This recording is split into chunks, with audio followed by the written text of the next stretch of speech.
C'est même la vertu première de l'exercice, c'est de se rassembler, de réfléchir ensemble et de faire à la fois un état des lieux et d'évoquer des solutions, hein, une sorte de diagnostic.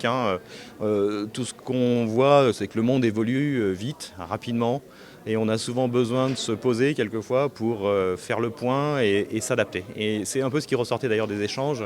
On est dans un monde en grande évolution dans lequel il faut savoir s'adapter. Les entreprises ont leur part de chemin à faire.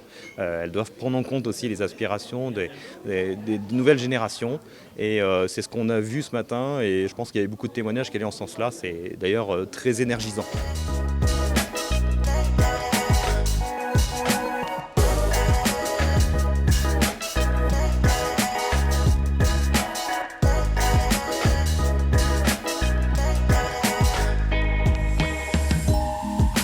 On a des candidats qui aujourd'hui sont exigeants, ont des attentes particulières, et notre responsabilité d'entreprise, c'est d'aller répondre à ces attentes, et c'est pas toujours simple, puisque c'est des situations qui sont des fois complexes, on touche à l'humain, et on a des collaborateurs qui sont chassés, qui sont happés un petit peu de partout par beaucoup d'entreprises, et donc il y a ce sentiment peut-être de temps en temps qu'on est un peu démuni pour apporter une réponse à cette expérience candidat.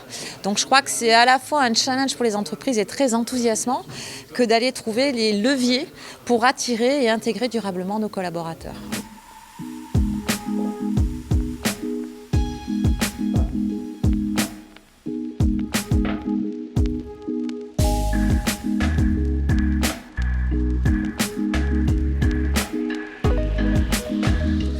Écoutez, on a peu l'occasion de le faire, hein. C'est vrai que assez rarement on a l'occasion d'échanger comme ça. Donc non, très belle initiative, c'est novateur, c'est ancré localement.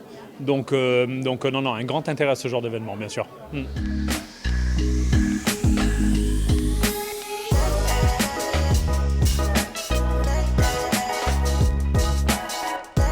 C'est une bonne initiative de la Provence, de mettre en réseau l'ensemble de ces professionnels. Ça permet de partager les expériences, de partager certaines innovations, que ce soit en termes RH ou en termes de RSE, que chacun d'entre nous ont pu conduire dans chacune de nos entreprises. Voilà, nous on recrute beaucoup sur la thématique de la cyberdéfense par exemple, ou de l'e-santé, où la data et l'IA sont des éléments clés. On a pu partager avec Cage, les grandes écoles par exemple, les compétences entre data et IA qui sont en train d'apporter à leurs étudiants.